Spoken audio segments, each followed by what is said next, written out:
I heard you say mentor a lot.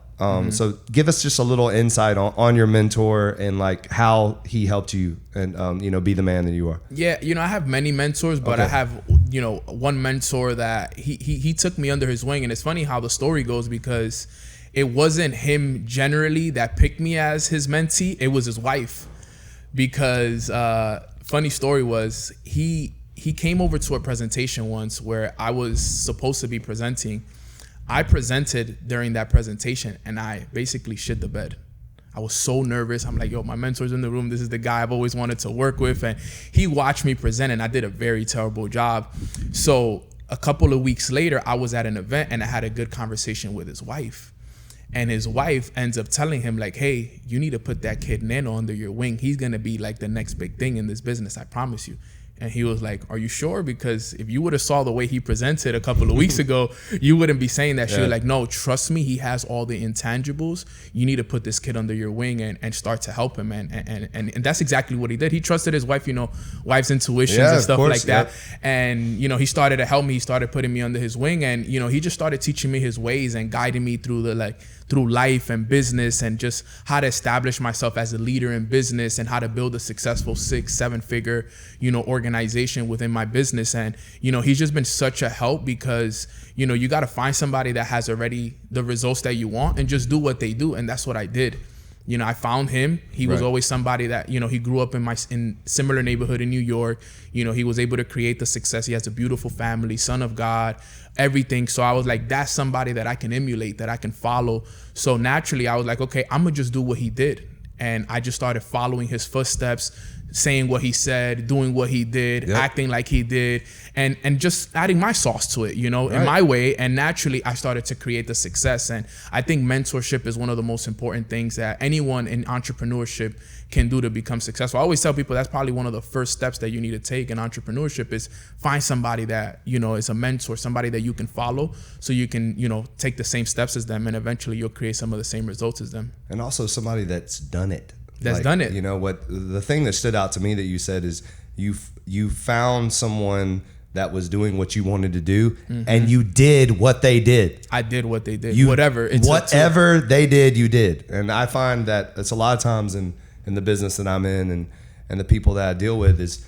they are working for someone that has done what they do. And at a high level. And the best thing they can do is listen and apply exactly what you're telling them to do. And eventually, and then here's the cool thing. I love what you said also. Then you put your own flair on it. You put your own personality on it. But you didn't do that until you learned how to do it. Exactly. Once you mastered how to do it the way he showed you how to do it, then you started adding your learnings over the years, the things that you knew, your personality, your flair, my flair, how you do it, how you dress, all that. I dress. But you did it after. You didn't come in saying, "Oh, I know better than him." No. You came in and learned first and foremost. And shout out to whoever's calling us. Sorry about that. It's just such a learning lesson because I'm telling you, I've been doing this for a long time, and that's probably one of my pain points as an owner, as a leader, is that it's right there. It's literally, we're right here. I know. All you have to do is follow and do what we tell you to do. If you're a 22-year-old trainer and you come on our staff, just do what we tell you to do. That's exactly. it. And then all of a sudden you're going to learn, and then you're going to grow, and then you're going to put your flavor on it. But in the beginning, just do what you're told and learn. So important, bro. And then in the background, which is I know what you were doing, in the background, in the nights where you're alone, you're reading more books, you're listening more podcasts, you're developing your skills while you're doing what he has you to do, so that you're just getting better and better and better, and then eventually you've got it. Yeah, because you get celebrated in public for what you do in private. I love it. Mic drop. Yep. Say it again for the people in the back. You get celebrated in public for what you do in private.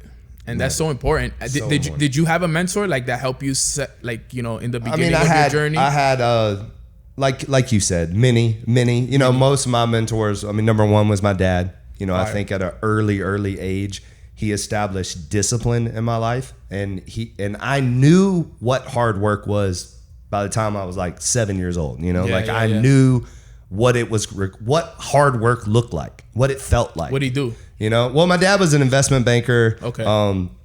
He also owned a bunch of car washes. He used to wake us up at 5 a.m. and make us go clean the trenches and the car washes and stuff like that. And but then also just how he ran the household. My mom and my dad, you know, make your bed, you know, devotion, had to go to church, you know, like just, you know, faith-based. He used to wake me up at like early in the morning and make me run in front of, you know, he would be driving the car and I'd be running in front of the car, you know. Wow. Like he had me in the gym at an early age. He had us doing push-ups and stuff, you know, just very, not militant by any means, but very, very disciplined, very strict. And at the time, of course, you didn't love it. You didn't like it. It sucks at the time. You know, it sucks. But if I had to look back on my childhood, I would say that was absolutely the best thing he could have ever done for me. Ever. Because it established getting up early. It established working hard. It established no excuses. It established never quitting. You know, that was something too he'd always stress is like, you do not quit. No matter what. It doesn't matter what happens. You do not quit. And I mean, being what we just went through with the pandemic and all that, a lot of people quit. A lot of people just quit. And they quit in a temporary season. You never make a permanent decision in a temporary season, ever. No, never. You know, so you just got to keep showing up for yourself. And then coaches, you know, like for me, I mean, it was had a lot of great coaches under me. So that's good, man. You know, coming from I would say the one thing that you learn in football, like when you play for a team, is you learn so much about life and about leadership and teamwork and how to deal with different personalities, even how to deal with different coaches' personalities. Coaches, yeah. Because every coach is different. Every coach coaches differently, and then they have different personalities. So how are you reacting or how are you responding to the coach? I'm sure you had to deal with that with baseball as well. Yeah. And so you learn because sometimes you react wrong to the wrong coach or you react, you know, and my dad always says, you know, in the coaching world, once a coach stops correcting you, you're in trouble. You know you're in trouble. So, but if a coach is on your ass left and right and always correcting you, that means he believes in you. Yeah. And that's what I tell people all the time. The people, true friends, true mentors, true leaders are going to hold you accountable. Yeah. And they're going to push you and they're going to put you in positions of discomfort. They're going to challenge you. You know, if you're not challenging your friends to grow, then they're not your friends. They're not your friends. You know, if they watch you stay complacent, if they accept who you are and not who you're becoming, then they're not really true friends. They're acquaintances. Yeah, they're acquaintances. You know? So, and I think a lot of people, unfortunately in life, have a lot of best friends that are actually holding them back. A lot of that. You know, even relationships and all kinds of stuff. So, yeah, but thanks for asking because it's who I've become is because of the people that have you've had helped in your me. life. Yeah, exactly. The coaches for me has also been a huge thing because, you know, you started with your parents.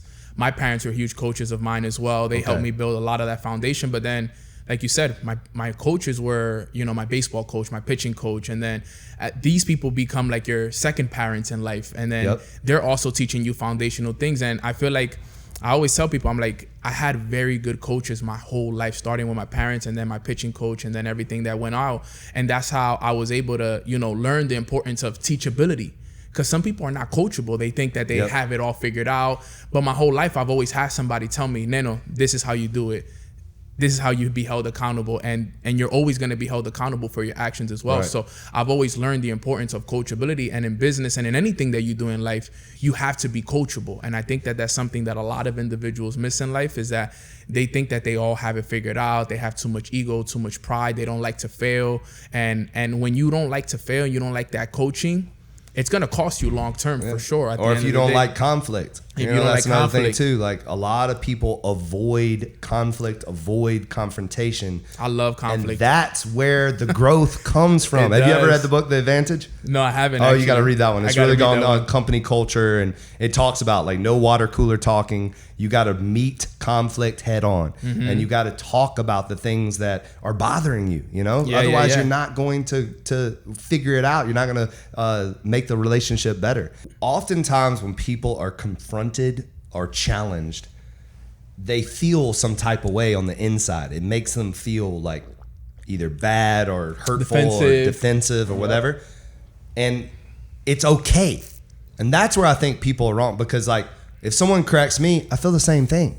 If someone challenges me, I feel the same way. But it's my reaction and my response that's different. Yeah. I don't take it personal. I don't like get all offended. I actually think to myself, is that true? Yeah. Because if it is, then they're right. So why am I being defended? Why am I being defensive if they're actually saying something that's true? Yeah. You know? And I think that self-awareness is something that so important. I was truly about to say that. We lack. Like people lack. I mean, I feel like I've gotten a lot better. I think my younger self probably wasn't very self-aware, but as I've grown older, self-awareness has become like huge in my life. So important. Because you realize like if you're not self-aware, then you're not going to be able to help people around you, because you're kind of living in your own bubble. And It's kind of a selfish way to live. So I believe that self-awareness is something that people should really like try to hone into. Have you read the book Surrounded by Idiots? No, I haven't. It's another good one. I gotta write these I got a bunch of books. I'm sure we could trade a bunch of books. Have you read Emotional Intelligence 2.0? Yes. That's a good one. That's a good one. I couldn't get into the there's other series of them, right? Yeah, there is. I haven't gotten into that. And I haven't gotten into the other ones. That one was good. That one was good. Yeah. And that's where I learned the power, going back to what you said, reacting versus responding. And in the book it says, when you react, it's emotional, but when you respond, you think, you know, and in the book it says, you know, every time you react, you lose, you know, and that's what happens with most people when they're faced with confrontation is they react. They feel your first, like anytime somebody challenges, your first thing is to fight fire with fire. Exactly. But what I've learned, and I used to be that way all the time. Me too. You know, because we're alphas and we're challenging and like, oh, you want to go? Okay. Yeah, exactly. You know? But I think that as you get older, as you learn, and as you start to apply things that the emotional intelligence book is saying, is that you got to listen first, like, think about it, and then respond. You know, so yeah, that's big in business and mentorship and everything. Life, relationships, huge in relationships, huge as well. With your girl. Huge with the girls, dog. It helps you out, not get kicked out of the bed. So. Exactly. Yeah, no, that's big. I love the response, because when you start to respond, you start to realize like they were right. Most of the time, a lot of the time when you get checked is because you know you were doing something wrong, and in my mentorship relationships, I've had to teach my mentees that, but I've also have gotten caught. Like for example, yesterday, my mentor was checking me on something that I did wrong, and I recognize, I'm like, yo, Neno, you're not being coachable right now. You're trying to fight the battle that he's giving you as well, and I was like, you know what? Let me take it back.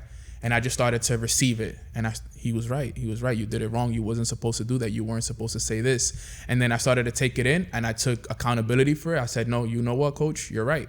I should have done this. I should have done that.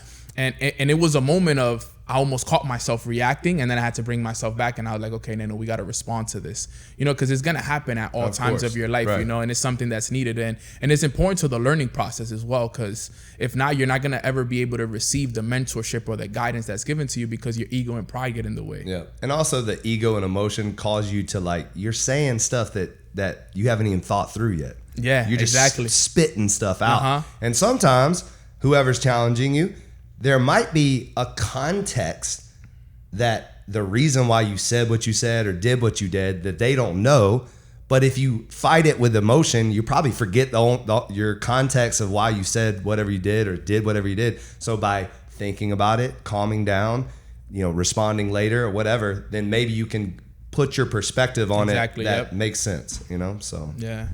Tell us, well, first of all, give us like a quick summary of the 4 agreements, and then tell me that moment, that aha moment you had after reading the 4 agreements. So the 4 agreements, my favorite book. I'll tell you what the 4 are. The first one is be impeccable with your word. The second one is don't take anything personal. The third is don't make assumptions. And the fourth is always do your best. So I'm reading this book, and I'm on the 3rd chapter. I go to the beach. At the time I was with my girlfriend out in California, Laguna Beach to be exact. And I'm a big routine guy, you know, in sports, we learn routine. Right. So I'm a huge routine guy. So everything I did was I would always meditate for 10 minutes, read for 30, journal after. So that was like my little 1 hour routine that I did every day, no matter what.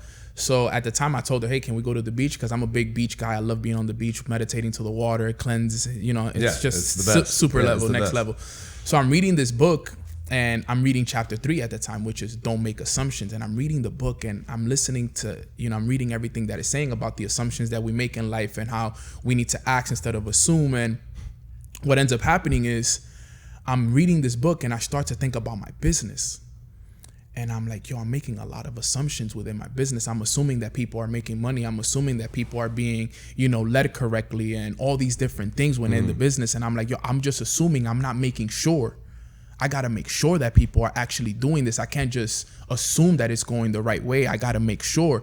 And out of nowhere, I'm sitting there and I'm just on the ride home and I have like this aha moment. It was like this crazy moment. I can't even explain it to you because it's like a door opened in my mind and all the answers that I've been looking for business, they were just pouring into me like a river. Here, you need to do this. You need to set this up. You got to put this chat together. You got to put these people together. Boom, boom, boom, set it all up. And I called my mentor at the time, one of my other mentors, and I'm like, I'm having one of those aha moments you talked about. He always talked about that. Like, one day you're going to have a moment where everything is just going to click. And it clicked. And I was like, I'm having an aha moment. He was like, the moment you get home, grab your journal and write it all down. Yep. And I got home and I wrote down, guess how many pages? 21 pages. I wrote down, and it wasn't even planned. I just wrote, flowing. And then at the end, I counted it. I'm like, I wrote 21 pages. This is wild. And then I put that same aha moment. It was almost like a game plan given to me by God. I put that game plan in place. Less than 90 days later, I was a 6-figure earner in my business. And I was stuck at like a $2,000 a month, $1,000 a month for a good time. I couldn't get over it. There was something missing there.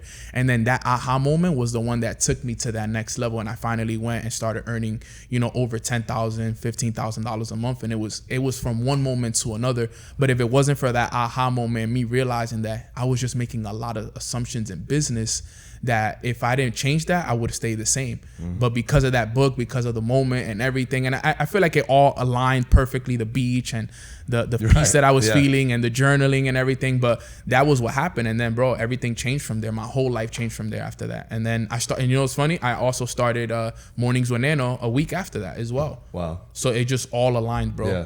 I was smiling a lot and laughing a little bit, not at the story, just because they'll tell you, I am constantly talking about never assume, never expect. Hold people accountable, check up, over communicate. These are things that make sure. I've never heard it said like that. So you framed it very well. Make sure, because if you assume, then leaky buckets. Always. Stuff gets lost in the cracks. Always, all the time. And it's interesting too. It's the reading that leads to these aha moments. And I think a lot of times we think that every single book we read, we're gonna read it and just have an epiphany every single time. It doesn't work like that. And I tell people all the time, sometimes it's one paragraph in one chapter that will speak to you, and that will be your aha moment. And then you can take it and apply it. But that's why you got to keep reading and keep trying to find those aha moments. For me, early on, have you ever read the E-Myth seminar by Michael E. Gerber? So it's based on systems. And I was not running systems in my business. I was just winging it. Me too. Yeah. I mean, you can't wing it in a business. You can't. So learning, and then and it was crazy because I listened to the entire book on audiobook on the ARC trainer, and I literally was like drenching in sweat because I didn't want to stop listening to it. And then as soon as I got off, I did the same thing. I was just like typing notes, and then I applied it immediately. And you have to. Like, because first of all, the sense of urgency in doing things as soon as you have the moment is when you can actually put pen to paper and then go execute it. If you give it a second, it's oftentimes I think there's people that talk about when you have dreams, you should actually get up and write a dream it down, journal, because you'll forget. You'll forget. And it's really the same thing in life. Like when you have these moments that you need to apply it and you don't do it, then what do? You forget to write the email. You forget to apply it to your business. You forget to call your coworker. You forget to call your spouse. You forget. And then you just forget. And then that's it. And then it usually never comes back. Missed opportunity. It's a missed opportunity, right? Right? Yeah, and I love what you said about the systems. Not to cut you off, bro. No, you're fine. Because I read the book Atomic Habits. I love that book. And in the book, he says you rise to the level of your goals, but you fall to the level of your systems. Yes. And the story goes, I hit the 6-figure income, and guess what? I lost it 3 months later.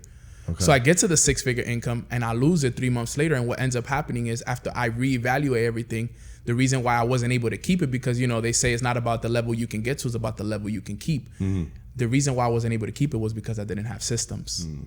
So I lost it, but now I did what you did. I established myself. I was like, okay, now I'm going to do this again, but this time I'm going to have systems in place. Systems for this, for this, for this, for this. And I was able to get it back 6 months later. And after I got it back, now I kept it. So it's funny how life works. I got to where I wanted to, but God gave me a test of it, little taste of it. He took it away. And then I had to find what the problem was. And the biggest problem was I didn't have systems. So it goes back to what you were saying. I figured out the systems. Next thing you know, boom. And I was back at it. So it's beautiful. Systems are so important in business and everything.